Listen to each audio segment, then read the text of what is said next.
ناظرین، موضوع بہت اہم ہے، ریاست مدینہ کا قاضی، جج اور آج کے حکمران۔ موضوع ہے آج ہمارا عدالتی نظام، جج، قاضی اور آج کے حکمران۔ علامہ صاحب یہ بتائیے کہ کن اصولوں کے اوپر عدالتیں مضبوط ہوتی ہیں، نظام مضبوط ہوتا ہے اور قوم آگے بڑھتی ہے؟ بلا شبہ جو عدالتیں ایمان، تقوی، عدل و انصاف کی بنیادوں پر قائم کی جاتی ہیں اور پھر اس میں مشاورت کا سسٹم قائم کیا جاتا ہے اور علم، تفقہ فی الدین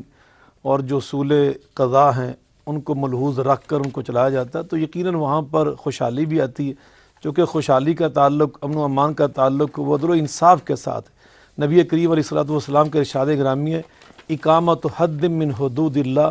خیر من مطر 40 لیلۃ، 40 رحمت کی بارشیں ہوں، ان کے نتیجے میں جو خوشحالی اور زرخیزی آتی ہے نا کسی ریاست میں، فرمایا اس کے مقابلے میں اگر اللہ کے قانون کو ایک بار کسی ریاست میں نافذ کر دیا جائے، اس کی جو خیر و برکت ہوتی ہے وہ اس سے بھی زیادہ ہوتی ہے، وہ 40 بارشوں سے زیادہ زرخیزی آتی ہے، خوشحالی آتی ہے اس ریاست کے اندر۔ تو یقیناً ملک کی خوشحالی کے لیے، اس کو فلاحی ریاست بنانے کے لیے یہ بنیاد ہے کہ وہاں عدل و انصاف قائم کیا جائے۔ وَأَقِیمُوا الْوَزْنَ بِالْقِسْطِ وَلَا تُخْسِرُوا الْمِیزَانَ، اللہ تعالیٰ نے ہمیں یہ تعلیم دی، وَلَا يَجْرِمَنَّکُمْ شَنَآنُ قَوْمٍ عَلَىٰ أَن لَا تَعْدِلُوا اعْدِلُوا هُوَ أَقْرَبُ لِلتَّقْوَىٰ،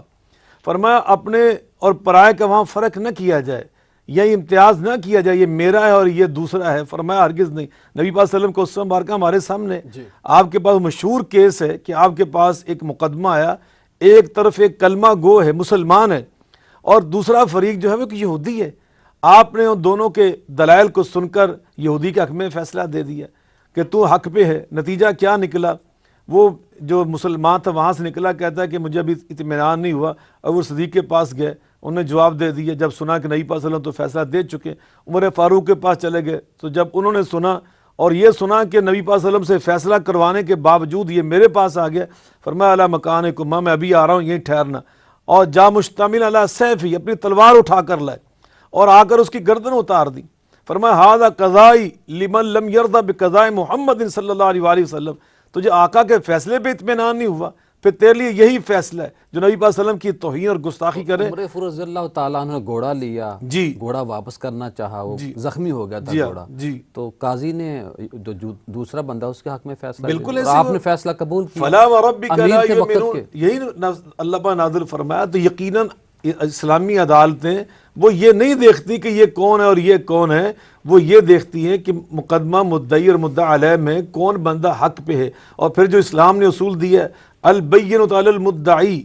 والیمین علی من انکر، جو مدعی ہے، جو دعویٰ کر رہا ہے، وہ لا کے دلیل پیش کرے، وہ گواہی پیش کرے، وہ قرائن اور ثبوت پیش کرے، دلائل پیش کرے کہ یہ چیز میری ہے۔ اور اگر وہ ان چیزوں کو پیش کرنے میں ناکام ہوتا ہے تو پھر اسلام نے کتنا سادہ اصول دیا ہے، کوئی لمبا چوڑا نہیں کہ 5 10 سال، بعض اوقات کیا ہوتا ہے مقدمہ اتنی دیر چلتا ہے کہ وہ بیچارہ جو ایک فریق ہوتا ہے وہ مر جاتا ہے، اس کی اگلی نسل بیچاری وہ تاریخیں بھگتتی ہے۔ اسلام میں یہ چیزیں نہیں ہیں، اسلام اتنا سادہ سسٹم ہے اور عدل و انصاف اتنا جلدی اور سستا مہیا کرنے کا نظام ہے کہ فرمایا کہ والیمین علی من انکر، مدعی کو پہلے پابند بنایا عدالت نے کہ لاؤ اپنے دلائل، اپنی گواہیاں نہیں پیش کر سکا تو پھر مدعا علیہ سے کہا جاتا ہے کہ تو قسم اٹھا، اگر وہ قسم اٹھاتا ہے اللہ رب العالمین کے نام کی تو فیصلہ اس قسم کے مطابق کر دیا جاتا ہے۔ تو یہ ہے سسٹم اسلام کا۔ اور ساتھ یہ فرمایا وَأَمْرُهُمْ شُورَىٰ بَيْنَهُمْ، جو قاضی ہے، پہلے جیسے ابھی ڈاکٹر صاحب نے ارشاد فرمایا بڑی تفصیل کے ساتھ کہ قاضی کے اوصاف کیا ہوتے ہیں، ایمان اس کا وصف ہے، علم اس کا وصف ہے، تقوی اس کا وصف ہے، اور پھر اس کے اندر تحمل، بردباری،